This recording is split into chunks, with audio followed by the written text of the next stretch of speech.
All right, guys, I'm back. It's June 13th, and I got three players that I absolutely love for today to incorporate in some player props.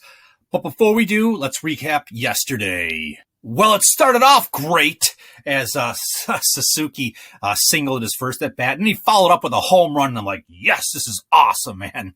And then that thing over there happened. Swanson happened. Nothing happened. He didn't hit for us.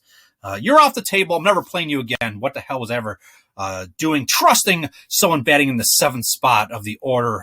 Jeez. Okay, let's move on. 1 in 1 day. But I got three guys right now that you'll recognize the names of these because they are awesome, and we're going to sweep. Let's go get it. All right, recapping the year, the last 192 batters I suggest on the channel just to record a hit. We hit 144 of them, missed on 48 of them for a 75% hit rate. I'm bringing this up because I got one player that falls under this category for today, and I got two that fall under this category right here. All right, when I applied some X criteria where we weeded out some of the better pitchers and eliminated some of the weaker batters, Swanson,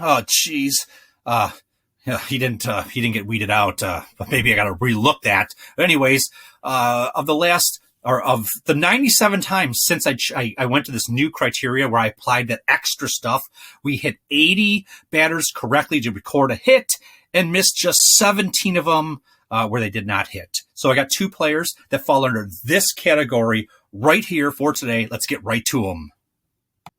All right, first matchup, Marte versus Griffin Canning. When you look at the pitch usage percentage by Canning, he loves that four-seam fastball to the tune of 33% of the time on average. He has thrown it all season long, and he's not commanding it very well. He's giving that up at a 341 batting average. Absolutely horrible. I love the opportunity because Marte, he loves the four-seam fastball. He hits it at a 333 rate all season long. Moving on to the next pitch at 31% of the time, the changeup. Canning giving up at a 230 batting average. Nothing to write home about, but definitely better than that four-seam fastball. Marte, a little light of the pitches. He's hitting it at a 245 rate. So that's the weak link, so to speak, in this pretty strong chain, if you will, I think. So there you go. The third pitch at 20%, the slider. He's giving that up at almost a 300 batting average, and Marte's hitting the slider at a 310 rate on the season. And then the curveball, he throws 16% of the time. He's giving that up at a 500 batting average. It's insane. Granted, there's a few at bats. There's not nothing, but he throws it 16% of the time. Marte hits the curveball at a 750 rate. Absolutely amazing. Now that one, he has seen limited pitches, but when he does see it, he loves it, I guess. There you go. Ballpark Pal has this listed as an extreme advantage for Marte. He represents the worst 14 percentile of possible matchups for Griffin Canning. He's recorded at least one hit in 38 of his last 49 games. In the last 14 days, Marte has a 273 batting average versus right-handed pitchers. His barrel rate is in the good range at 10.6%. His ISO rate is very low, which would indicate that he's a low home run threat. ISO rate has nothing to do with his ability to record a hit and has everything to do with him hitting for extra bases. So like I said, low home run threat. I'm not touching that. And I did say he has the power for extra base hits. It just, probably shouldn't have said that, but I could see him doing it. I'm going to lay off playing the over 1.5 total bases, and I'm strictly going to use him as the baseline prediction is to at least record a hit. All right, because these player props to record a hit are juiced, they're too high to play all by themselves. This is a good candidate that I'm going to be looking for to parlay with him to record a hit to hopefully get some reasonable odds. I think we will. Maybe plus money odds. I don't know. We'll see when the odds come out. But Marcell Ozuna, the big bear baby, going up against Cole Irving. And when you look at Irving's pitch usage percentage, he loves that four-seam fastball to the tune of 34% on the season. He's giving it up at a 276 rate. And Ozuna loves the four-seam fastball. He crushes it at a 440 batting average all season long. Moving on to the next pitch, the curveball. Again, not commanding that very well. A 313 batting average for Cole Irving. And Ozuna's crushing the curve at a 375 rate. Moving on to the changeup, just 15% of the time. Pretty solid. Irvin's only given that up at a 154 batting average on the season. And that could be something he likes to throw, because Ozuna's only hitting the changeup at a 143 rate. So there you go. I'm not too concerned, because when you look at the totality of this matchup, I absolutely love it. Then the sinker, he throws 14% of the time, giving up at a 350 batting average. Absolutely horrible. Ozuna's crushing the sinker at a 364 rate on the season. And then there's one other ball I can't fit on the screen. It's underneath right there. It says cutter. He throws it at 13% of the time, giving that up at a 310 batting average. Absolutely nasty. Ozuna crushes the cutter at a 333 rate. So, I mean, like, there's 4 of the 5 balls he's not very good at throwing, and Ozuna's really good at crushing them. So, absolutely love this opportunity. Ballpark Pale says they love this opportunity too. They say they have this as an extreme advantage for Ozuna. Ozuna represents the worst 2 percentile possible matchups for Cole Irvin. Ozuna is hot, man. He's recorded at least 1 hit in 29 of his last 33 games. And in the last 14 days, a 357 batting average versus left-handed pitchers.